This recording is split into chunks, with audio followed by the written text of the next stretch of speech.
Good morning, students. Today we will start lesson number 4 working with tables. You know about the table, है ना? जैसे हम अपने किसी भी डिफरेंस को करने के लिए, डिफरेंशिएट बनाने के लिए टेबल का यूज करते हैं. ये हम पढ़ेंगे कि माइक्रोसॉफ्ट वर्ड में हम उसे कैसे बना सकते हैं, MS वर्ड में कैसे बना सकते हैं. You know about the MS word. MS word is application software जिसे हम डॉक्यूमेंटेशन करते हैं, है ना. चलो सबसे पहले हम देखते हैं कि कैसे टेबल को क्रिएट किया जाता है MS वर्ड में और उसमें क्या क्या चीजें कंटेंट्स होते हैं. सबसे पहले हमारा है using table grid. Now see my laptop screen. यहाँ आप देख रहे हो ये वर्ड मेरा खुला हुआ है, ओपन है. इस वर्ड में आपको जब भी इंसर्ट करनी है टेबल इंसर्ट करने के लिए यू यूज इंसर्ट टैब. ये देखो यहाँ पे इंसर्ट टैब है ऊपर होम के साथ, है ना. इंसर्ट टैब पे जाकर आप टेबल ऑप्शन पे जाएंगे. टेबल ऑप्शन को जैसे ही टच करेंगे ये देखो ग्रिड खुल गई है. आपको कितने कॉलम कितने रोज चाहिए आप इसे सिलेक्ट करो. यहाँ पे ये आपका आ गया. ये आपकी रोज हैं और ये आपके कॉलम्स. जो हॉरिजॉन्टल है ये सारी रो और ये वर्टिकल से ये सारे कॉलम्स. जो वर्टिकल रो और कॉलम को मिला के बनता है वो उसे कहते हैं सेल. ये आपका सेल है, ठीक है. ये आपका सेल है, ये आपका सेल है ना. नेक्स्ट वन हम की इंसर्ट करते हैं कैसे दूसरी तरीके से टेबल को. जस्ट सी मैंने थोड़ा एंटर दिया है इसको, वही काम तो वही करना है, इंसर्ट ही करना है हमने टेबल. तो इंसर्ट टेबल, यहां देखो ये लिखा है insert table. Insert table dialog box से हम कैसे करेंगे. अब इंसर्ट टेबल पे गए आप, एक डायलॉग बॉक्स ओपन हो जाएगा आपका. यहाँ पे देखो नंबर ऑफ कॉलम्स और नंबर ऑफ रोज आ रही है. आप सिलेक्ट कीजिए जितने भी रो और कॉलम आपको चाहिए, घटाओ बढ़ाओ जैसे भी जितना भी चाहिए आपको. ओके किया, देखो ये आ गया, है ना.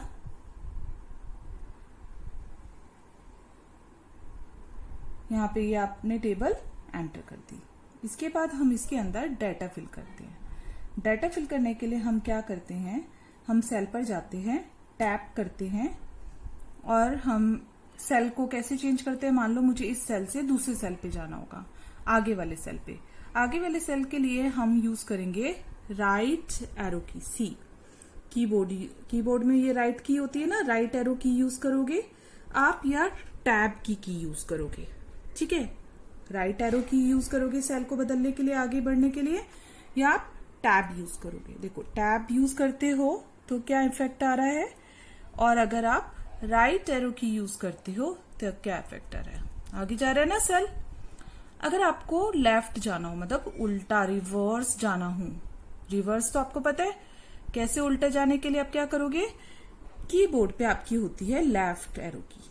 यूज लेफ्ट एरो की या शिफ्ट और टैब इकट्ठे आप प्रेस करोगे. तो आप क्या करोगे, लेफ्ट आप शिफ्ट या टैब करोगे या लेफ्ट एरो की करोगे तो आप बैकवर्ड रिवर्स में जा सकते हो. सी देखो ये आपका टेबल है, मैंने लेफ्ट एरो की दबाई, ये आपका वापस जा रहा है. या मैंने शिफ्ट और टैब दबाया, उससे भी ये वापस जा रहा है, ठीक है. ये आपका सेल को चेंज करना हो गया. अगर आपको मान लो यहां पे एंटर करना है डाटा, तो आप सेल पे गए, आपने कोई भी डाटा का नाम लिखा. हाँ मान लो यहां पे मुझे स्टूडेंट्स नेम लिखना है, तो मैंने लिखा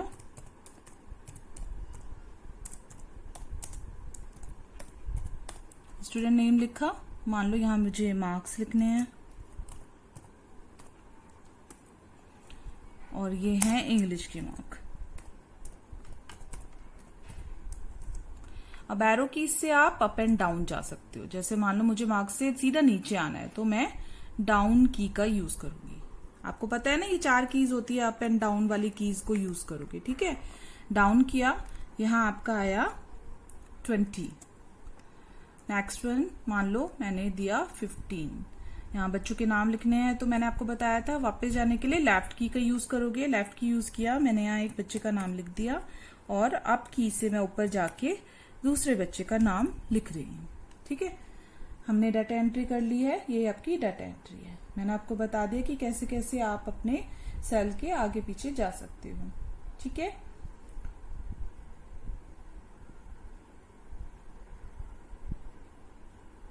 अब हम देखते हैं कि हम इसे मॉडिफाई कैसे कर सकते हैं। मॉडिफाई मतलब हम इसमें रोज या कॉलम्स कैसे बढ़ा सकते हैं, कैसे डिलीट कर सकते हैं, फॉर्मेटिंग कैसे कर सकते हैं, बहुत सारी चीजें टेबल में सीखने के लिए।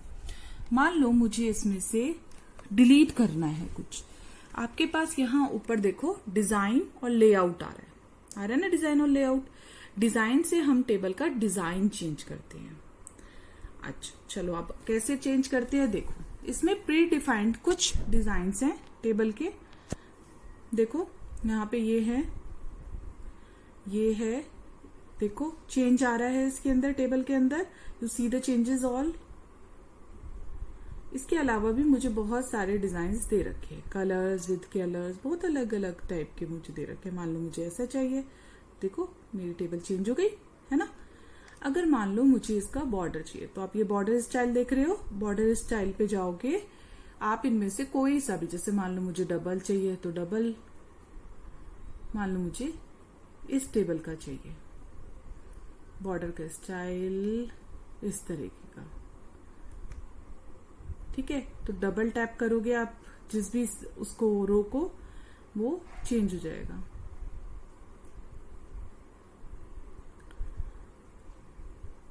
ठीक है, ये तो आपका बॉर्डर हो गया।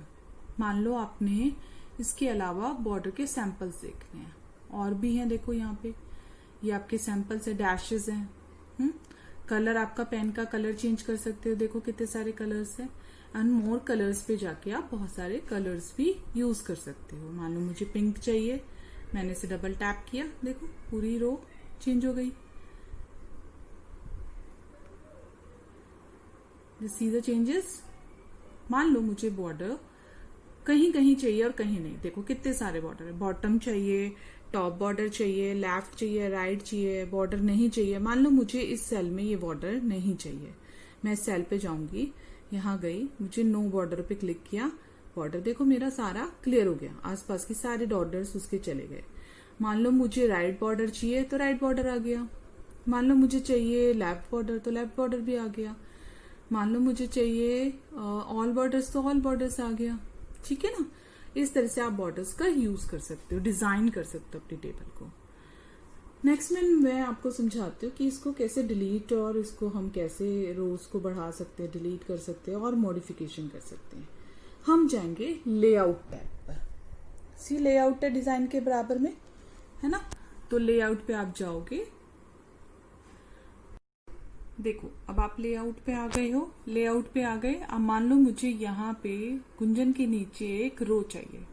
मैंने गुंजन पे टैप किया, मतलब डबल क्लिक करो या क्लिक करके वहां पर आ जाओ, आपका कर्सर हाईलाइटेड होना चाहिए जब। तो मान लो मुझे इसके नीचे चाहिए, तो मैंने इंसर्ट बिलो करूंगी, तो गुंजन के नीचे एक रो आ गई। मान लो मुझे गुंजन के ऊपर चाहिए होती, फिर गुंजन को क्लिक करा, इंसर्ट एवअप किया, देखो ऊपर आ गई। अगर मान लो मुझे कॉलम चाहिए होता, तो मैं गुंजन को के आगे, मान लो मुझे 2 कॉलम चाहिए, तो 2 कॉलम के लिए मुझे सिलेक्शन भी 2 कॉलम्स का करना पड़ेगा। तो मैंने इंसर्ट राइट किया तो 2 कॉलम इंसर्ट हो गए।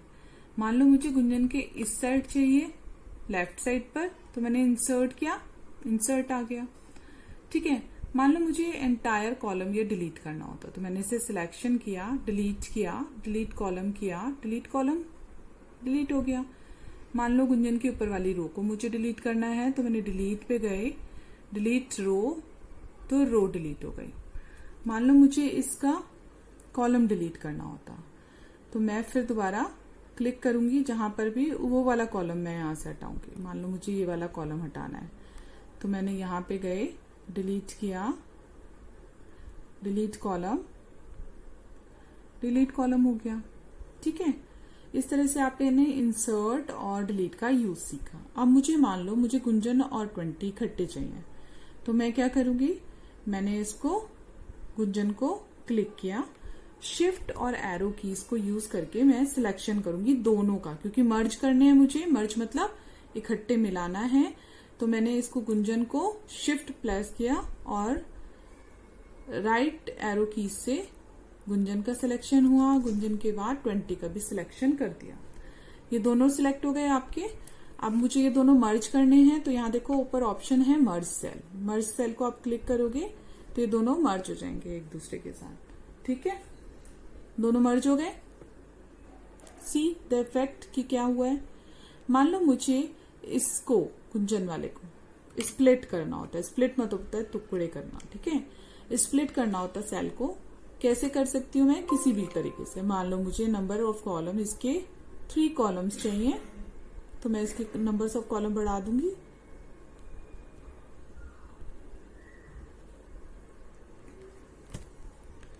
इसके मैंने नंबर ऑफ कॉलम बढ़ा दिए, और मुझे रो भी इसकी 2 चाहिए तो 2 कर दी और ओके किया। तो देखो अब यहाँ पे क्या इफेक्ट आया है, सीधा इफेक्ट। स्प्लिट कर दिया हमने अब इसे। ठीक है, अब अगेन मैं टेबल को टच करा है तभी मेरा ये ऑप्शन आया है। अब मान लो मुझे ऑटो फिट चाहिए। ठीक है, ये 15 मुझे ऑटो फिट चाहिए। अब 15 में देखना क्या चेंज होते हैं। ऑटो फिट में 3 चीजें हैं, auto fit content, auto fit window और कॉलम, फिक्स विथ कॉलम।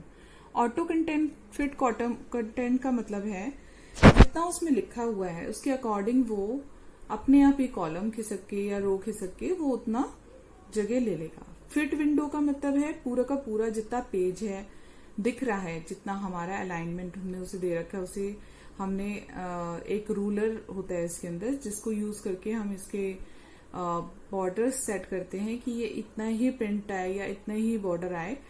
तो उससे हम ऑटो फिट विंडो से हम इसको बड़ा कर सकते हैं जितना प्रिंट हमें देना है इसका। फिक्स्ड कॉलम विड्थ होता है कि इसके कॉलम के विड्थ फिक्स हो जाएंगे। तो मैंने यूज किया ऑटो कंटेंट, तो देखो सब छोटे छोटे हो गए। देखो हो गए ना, सबका कंटेंट के हिसाब से आ गया है। मान लो मुझे इसको विंडो करना होता तो सी द इफेक्ट क्या होता है, देखो पूरी विंडो पे फैल गया है ना। फिर इसके बाद आता है आपका फिक्स्ड। फिक्स्ड में आपको इतना पता नहीं चलेगा। फिक्स मतलब होते हैं कि आप उस कॉलम को हिला नहीं सकते, आप उसे फिक्स कर देते हो। इसके अलावा इसमें है हाइट एंड विड्थ। आप उस कॉलम या उस रो की हाइट और विड्थ को यूज कर सकते हो, उसको चेंज कर सकते हो। मान लो मुझे गुंजन वाला जो कॉलम है इतना छोटा नहीं चाहिए, थोड़ा बड़ा चाहिए, उसकी हाइट में बढ़ाती हूँ। देखो सी द इफेक्ट। मुझे मान लो इसकी विड्थ छोटी चाहिए, सबकी छोटी चाहिए, बड़ा कर दिया मैंने, बड़ा चाहिए तो। ठीक है ना, ओके। इस तरह से हम इसको चेंजेस, इसके टेबल्स में चेंजेस कर सकते हैं। इसके अलावा आता है आपका अलाइनमेंट। देखो ये है अलाइनमेंट, टेक्स्ट अलाइनमेंट। मतलब टेक्स्ट किस जगह पे सेल में आना चाहिए। सेल के ऊपर आना चाहिए, जो सबसे ऊपर वाला है वो है राइट अलाइन, बीच वाला है सेंटर्ड और सबसे नीचे है लेफ्ट।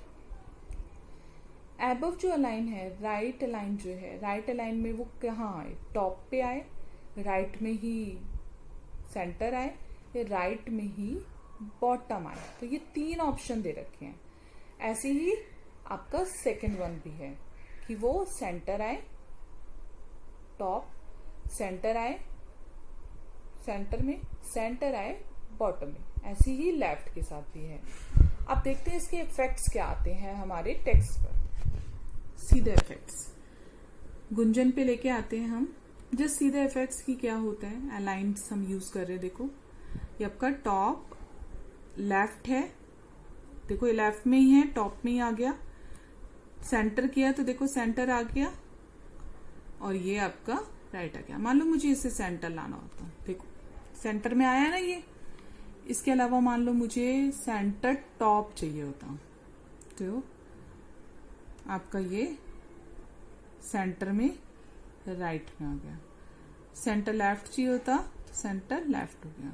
सिमिलरली लेफ्ट का भी 3 अलाइनमेंट हमारे हैं। बॉटम के 3 हो गए, एबव के हो गए, टॉप के हो गए और सेंटर के हो गए। 3 अलाइनमेंट, 3 डायरेक्शन है हमारे टेक्स्ट की।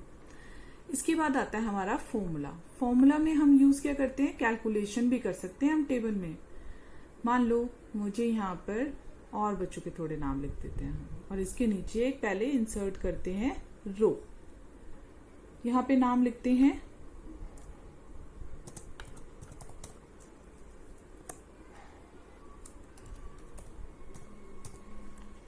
ओके, बच्चों के नंबर भी लिख लेते हैं।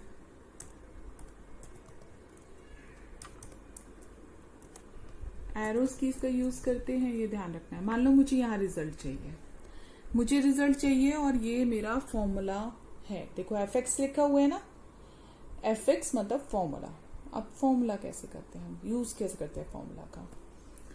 कैलकुलेशन करने के लिए हमें यहाँ पर वहां लाना पड़ेगा अपना कर्सर जहां पे मुझे आंसर चाहिए। मैंने वहां लेके आए, इसके बाद इसको फॉर्मूला पर टच किया, ये फॉर्मूला आ गया। देखो सम एबव, खुद ही लिखा आ रहा है उसमें। सम एबव मतलब ऊपर के जितने नंबर से उनका सम यहाँ पर 2। तो मैंने कहा हाँ जी 2, ओके कर दिया। तो देखो सम आ रहा है ये, सिर्फ ये 2 ऊपर का, क्योंकि इसमें फॉर्मेटिंग लगी है। फॉर्मेटिंग का भी बड़ा वो होता है इसमें यूज। अब हम सीखेंगे फॉर्मूला कैसे यूज करते हैं। सी एफ जो लिखा है ये फॉर्मूला है। फॉर्मूला हम टेबल में यूज कैसे करते हैं कैलकुलेशन करने के लिए। मान लो मेरी ये टेबल है, इसमें मैंने 2 स्टूडेंट्स लिए हैं, उनके मार्क्स लिए हैं। मुझे जहां आंसर चाहिए मैंने अपना कर्सर वहां पर लेके आए और क्लिक किया। यहाँ पे मुझे आंसर चाहिए फॉर्मूले का, ठीक है। मुझे सम करना है, मैंने फॉर्मूले पे गए और फॉर्मूला टच किया। फॉर्मूला आ गया, देखो हमारा सम एवब करके लिखा आ रहा है। सम आपने किया, ओके किया, तो देखो ऊपर दोनों का सम ये आ गया हमारा कैलकुलेट करके 35, है ना। कैलकुलेट करके 35 ही आता है ना। तो ये हमारी कैलकुलेशन में भी यूज करता है, हम इसको कैलकुलेशन भी कर सकते हैं। ओके, अब इसके अलावा हम इसे सीखते हैं, हम इसको कैसे टेबल को बड़ा या छोटा कर सकते हैं। वैसे तो आपने देखा ही अभी कैसे इसको बड़ा या छोटा कर सकते हैं। इसके अलावा भी आप ये देखो कर्सर जब इस टाइप में हो जाएगा, आप इसे बड़ा या छोटा लेफ्ट को क्लिक करके इसको ड्रैग करोगे, ठीक है। देखो लेफ्ट को क्लिक कर ही रहना है, तभी आप इसको ऊपर और नीचे खींच पाओगे। ओके, कर्सर इस शेप में आना चाहिए, लेकिन जैसे इस शेप में आया वैसे ही लेफ्ट क्लिक किया और इसे ड्रैग किया, तो ये आपकी टेबल रिसाइजिंग हो गई, ठीक है। इस तरह से आप आज टेबल MS वर्ड में हम टेबल कैसे इंसर्ट करते हैं, उसमें क्या क्या हम फॉर्मेटिंग कर सकते हैं, ये सब हमने सीखा। और कैलकुलेशन भी करना आपने इसमें सीखा है।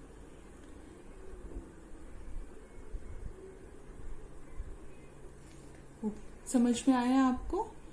अब इसके अलावा आता है updating calculation in table. Table में कैसे आपका अपडेटिंग होता है। मान लो आपने किसी डाटा में जो है चेंज कर दिया। मान लो मैंने ये 20 की जगह, मुझे 20 नहीं है उस बच्चे के, उसके 19 है। अब मैंने इसको 19 कर दिया, ठीक है। अब ये तो 35 चेंज ही नहीं हुआ, हमारा तो कैलकुलेशन गलत हो गया। तो अब इसे अपडेट करने के लिए हम क्या करेंगे, कैसे करेंगे, ये थोड़ा देखना पड़ेगा, है ना। ये चीज हमारे को गलत आ रही है ना अभी पहले, क्योंकि 20 था और 15 था, तो हमारा टोटल ऑफ सम सही था, है ना। अब हमें जब हमने किसी डाटा में चेंज कर दिया है बीच में, तो उसका सम कैसे चेंज करना है। यहाँ पे जहां कैलकुलेशन आपने करी थी वहां आओगे, वहां आप क्लिक करोगे, 35 पे आ गए, 35 पे क्लिक किया आपने। आप यहाँ पे F9 प्रेस करोगे, सिलेक्ट किया आपने इसको और F9 प्रेस किया, तो देखो F9 प्रेस करते ही ये आपका चेंज हो गया ना। सिमिलरली मान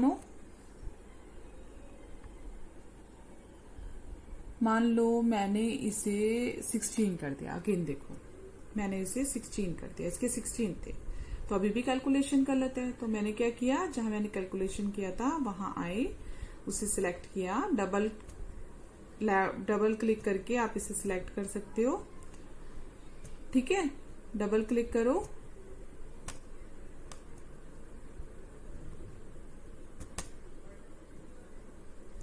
डबल क्लिक करके आपने सिलेक्ट किया, F9 प्रेस किया, जस्ट चेंज द नंबर। देखो कैलकुलेशन चेंज हो गया, अपडेशन हो गई हमारी कैलकुलेशन की। अब आपने ये सारी चीजें इसमें सीखी हैं टेबल के अंदर। प्रैक्टिस कीजिए, तभी आपको और अच्छे से आएगा। Okay, and stay home and stay healthy. Bye.